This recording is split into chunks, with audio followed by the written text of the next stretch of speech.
Will Smith as Neo, Tom Cruise as Iron Man, Al Pacino as Han Solo. These aren't fan cast. They actually almost happened.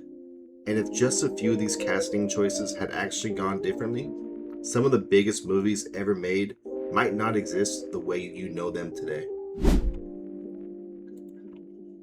And if just a couple of these casting choices went differently, you would never watch movies the same way again.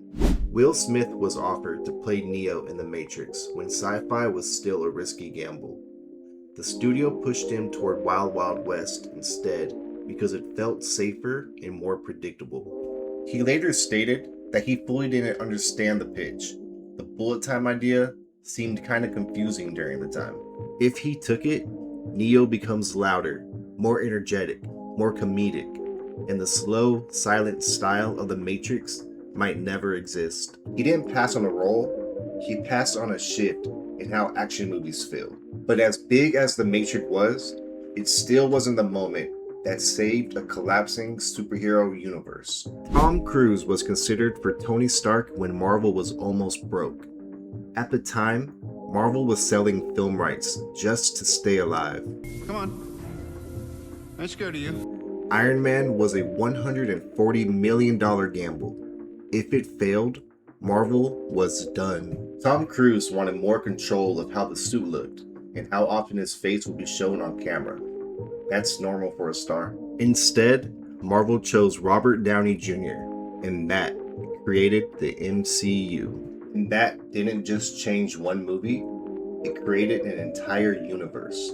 But Marvel wasn't the only franchise on the edge. One of the biggest sci-fi stories ever almost had a completely different chosen one. Leonardo DiCaprio was approached for Anakin Skywalker in the Star Wars prequels.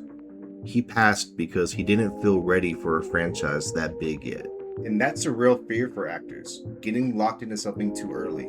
If he said yes, Anakin becomes more subtle, more internal, and the emotional tone of the prequels completely changes. One decision that could change a character forever. But one of the most iconic space heroes of all time almost had the voice to change the tone of an entire saga. Al Pacino was offered Han Solo in Star Wars. At the time, the script felt too strange and he didn't connect with the tone. So he passed and Harrison Ford stepped in. If Pacino played Han, the character becomes more intense, more serious, and less playful. Same role, completely different universe. But one superhero almost didn't just change casting, it almost changed the look of superhero movies forever. Nicolas Cage was cast in a Superman film directed by Tim Burton. The budget was huge, costumes were built, and real test footage was shot.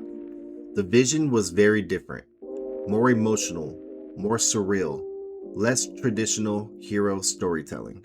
Cage was fully committed, but the production kept collapsing. If it had finished, superhero movies today might look completely different. And the wild part is, we actually almost saw it. But sometimes the biggest casting roles aren't superheroes at all. They're emotional roles that define careers. John Travolta passed on Forrest Gump. He didn't think it would become that big. It just didn't feel like the one. And that's how Hollywood works. Timing changes everything. The role went to Tom Hanks, and it became one of the most iconic performances ever. And now it's impossible to imagine anyone else. But while some actors were turning down roles, others were blocked by something else entirely: tradition. Emma Watson was considered for Disney's Cinderella remake. She stepped away to choose roles that felt more modern and meaningful. That's not rejection, that's direction. The role went to Lily James, keeping the film more traditional.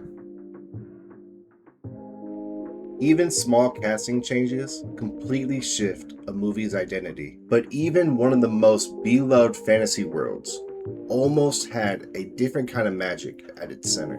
Robin Williams wanted to play Hagrid in Harry Potter, but the studio wanted strict UK casting consistency. Sometimes Hollywood isn't about talent, It's about rules. Robin Williams would have made Hagrid more comedic and energetic, less grounded. And in Harry Potter, tone is everything. But the next story isn't about somebody wanting a role. It's about someone who wanted to reshape an entire global icon. Michael Jackson was connected in early pop culture discussions around Spider-Man's global rise. Nothing was confirmed, but the idea alone shows how massive both MJ and Spider-Man were. When someone like Michael Jackson is even linked to the superhero idea, you realize how big Spider-Man already was. If that ever became real, superhero storytelling and pop music might have merged way earlier. And that brings us to the final truth about all of this. Now I want you to pick one. Out of everything in this video, which alternate timeline do you think would have altered Hollywood the most? Break it down in the comments. Tell me what that movie would have looked like if it actually happened. And if you guys want the full story on the Michael Jackson and Spider-Man connection, I already made a full video on that. Go watch it next. It dives even deeper. And if you learned something new, hit that like button. It really helps. And if you like cinematic deep dives like this, subscribe. I've got more videos coming out just like this. And turn on that bell just so you don't miss the next one. And as always, I'm DCoupe. I appreciate you very much for watching. I'll see you next time. Peace.